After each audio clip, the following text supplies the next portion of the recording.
इससे पिछले जो हमारा लेक्चर था उसमें हमने नाउन और उसकी जो वेरियस काइंड्स थी उसके बारे में बात की थी। आज के लेक्चर में हम बात करेंगे नाउन की जो जेंडर है उसके बारे में। तो जो जेंडर का जो वर्ड है एक्चुअली ये लैटिन वर्ड जीनस से निकला है और इसका मतलब होता है काइंड और सार्ट, किस्म। अब दो तरह से हम मेनली जेंडर के बारे में पढ़ते हैं। एक जेंडर जो होता है मस्कुलिन होता है और दूसरा फेमिनिन होता है। मस्कुलिन का मतलब होता है मेल के लिए यूज़ होता है और फेमिनिन का मतलब जो होता है वो फीमेल के लिए ये जो जेंडर यूज़ होता है। फॉर एग्जांपल मस्कुलिन में बॉय और फेमिनिन में क्या यूज़ करते हैं गर्ल। मस्कुलिन में लाइन और फेमिनिन में lioness. Hero heroine, cock sparrow hen sparrow. अब ये क्या है, एक तरफ से मेल के लिए जो जेंडर यूज होता है, दूसरी तरफ के लिए क्या जो फीमेल के लिए यूज होता है। तो ऐसे नाउन जो कि किसी मेल के लिए क्या होता है वो मेल को डिनोट करता है, तो सच टाइप ऑफ जो नाउन्स होते हैं उसको हम मस्कुलिन जेंडर कहते हैं। दूसरी तरफ वो नाउन जो कि किसी फीमेल को डिनोट करता है, उसको रिप्रेजेंट करता है, तो उस नाउन को फिर हम फेमिनिन जेंडर कहते हैं। इसका एक और किस्म है जिसको कॉमन जेंडर कहता है।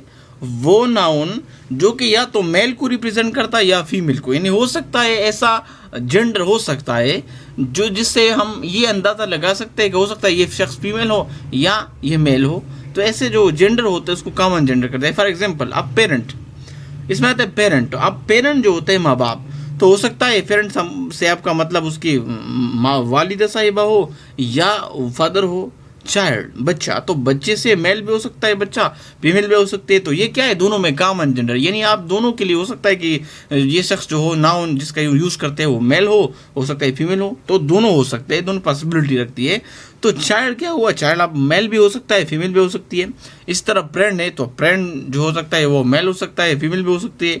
इस तरह people, servant, thief, relation, enemy, cousin, person, orphan, student, baby, monarch, neighbor, infant। अब ये जितने जो वर्ड्स हमने यूज़ किए एग्जाम्पल, ये सब क्या ये कॉमन जेंडर है, क्योंकि आप इसमें मेल के लिए भी यूज़ कर सकते हैं और फीमेल के लिए भी इसको यूज़ कर सकते हैं। इसी तरह एक और किस्म है न्यूट्रल जेंडर। न्यूट्रल का मतलब क्या है, न्यूट्रल का मतलब होता है नेदर, यानी कोई भी नहीं, यानी ना मेल हो वो जेंडर और ना फीमेल के लिए यूज कर सकते हैं। A noun that denotes a thing without life that is neither male nor female, यानी वो नाउन जो कि ना मेल के लिए यूज होता है ना फीमेल के लिए, सिंपली वो नॉन लिविंग चीज़ों के लिए यूज होता है, यानी जिसमें लाइफ ना हो, यानी नॉन लिविंग चीज़ें जो होती है। For example book, pen, room, tree. अब ये क्या है, ये नॉन लिविंग चीज़ है विदाउट लाइफ, यानी इसमें क्या है कोई लाइफ नहीं है। तो इस तरीके से जो भी नाउन होते हैं उसको हम क्या कहते हैं, उसको हम न्यूट्रल जेंडर में शुमार करते हैं। और एक किस्म है इसका एक और, वो है पर्सोनिफाइड नाउन। वो नाउन ऑब्जेक्ट्स विदाउट लाइफ और personified that is spoken of as if they were living beings, we then regard them as males or females। अब ऐसा हो सकता है कि ऐसे ऑब्जेक्ट हो, ये शायरी में मोस्टली पोइट्री जो होती है उसमें ऐसा हो, ये प्रोज में भी हो सकता है लेकिन मोस्टली ये पोइट्री में होती है कि ऐसे ऑब्जेक्ट हो जो कि नॉन लिविंग हो और आप उसको पर्सोनिफाई करें। पर्सोनिफाई का मतलब ये कि वो नॉन लिविंग हो लेकिन आप उसको ऐसे ट्रीट करें जैसे कि वो लिविंग है, या तो मेल की तरह या फीमेल की तरह। तो सच टाइप ऑफ नाउन्स को फिर हम क्या कहते हैं, पर्सोनिफाइड नाउन्स कहते हैं। अब मेल जो कौन से होंगे, यानी वो नॉन लिविंग थिंग जिसको हम मेल की तरह ट्रीट करेंगे वो कौन से होंगे, वो masculine gender is often applied to object remarkable for strength in violence, यानी मेल की तरह उन नॉन लिविंग चीज़ों को हम ट्रीट करते हैं जिसमें दो खासियतें हो, या तो स्ट्रेंथ हो जिस चीज़ में नॉन लिविंग हो रही है उसमें अगर स्ट्रेंथ मौजूद है, वायलेंस मौजूद है, तब हम उनको एज अ मेल के तौर पे ट्रीट करेंगे। फॉर एग्जाम्पल द सन, अब सन जो है ना अपनी ताकत है, उसमें एक ताकत एक स्ट्रेंथ मौजूद है, समर है, विंटर है, टाइम है, डेथ है। तो अगर किसी चीज़ में स्ट्रेंथ हो या वायलेंस हो तो फिर उसको हम पर्सोनिफाइड करेंगे एज अ मेल। मेल की तरह उसको हम ट्रीट करेंगे तो फिर उसको पर्सोनिफाइड नाउन कहा जाता है। अब मिसाल के तौर पे the sun sheds his beams on rich and poor alike.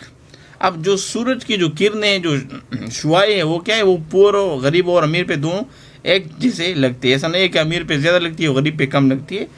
अब देखो इस जुमले में तो इसमें हैज़ है, तो हैज़ तो मेल के लिए जो है ना इस्तेमाल होता है। तो क्योंकि इसमें हमने क्या किया, सन जो है स्ट्रेंथ की अलामत माना जाता है, स्ट्रेंथ मौजूद है उसमें, इसलिए हम उसको मेल की तरह ट्रीट करेंगे, तो इस वजह से हैज़ लगाया है। तो जिन चीज़ों में स्ट्रेंथ हो, वायलेंस हो, उसको हम, अब ये काम मोस्टली जो है ना वो प्रोज में भी हो सकता है, लेकिन मोस्टली ये काम होता है जो पोइट्री है, शायरी है, उसमें ऐसा हो सकता है, उस मोस्टली उसमें होता है। तो इसमें क्या है, इस जुमले में the sun shed his beams on rich and poor alike, इसमें सन को जो है ना, सूरज को हमने ट्रीट किया एज अ मेल, पर्सोनिफाइड किया है उसको। इसी तरह फीमेल कौन से हम वर्ड जो नॉन लिविंग है उसको हम ट्रीट करेंगे as a feminine gender. The feminine gender is often applied to objects remarkable for beauty, gentleness and gracefulness.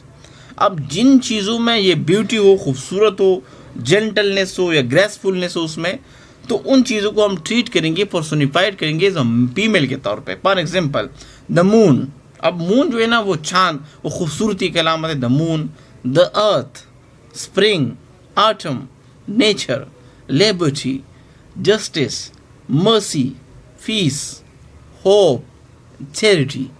अब ये जितने अल्फाज अब मैंने ये एग्जाम्पल लिखे, ये सब क्या है, या तो ब्यूटी को जाहिर करता है, या जेंटलनेस को, या ग्रेसफुलनेस को। तो फिर इन वर्ड्स को हम यूज़ करेंगे और पर्सोनिफाई करेंगे फीमेल के तौर पे। For example the moon has hidden her face behind a cloud. अब द मून जो है ना खूबसूरती है, तो खूबसूरती का एक अलामत माना जाता है, तो इस वजह से हम इसको क्या करेंगे, फीमेल के तौर पर ट्रीट करेंगे। अब इस जुमले में हर यूज़ हुआ है और हर हम फीमेल के लिए यूज़ करते हैं, तो इस वजह से हमने क्या किया, मून को एज अ फीमेल के तौर पर ट्रीट किया है।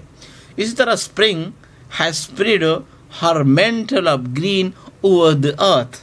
अब इसमें स्प्रिंग को हमने क्या किया है, और फीमेल के तौर पे हमने ट्रीट किया है। और लास्ट जो जुमला है वो है peace hath her victories no less renowned than war. अब इसमें पीस को भी हमने क्या किया है, वो एक फीमेल के तौर पे ट्रीट किया है। तो जिन चीज़ों में खूबसूरती हो, जेंटलनेस हो, ग्रेसफुलनेस हो, उसको हम ट्रीट करेंगे, पर्सोनिफाइड करेंगे एज अ फीमेल के तौर पे।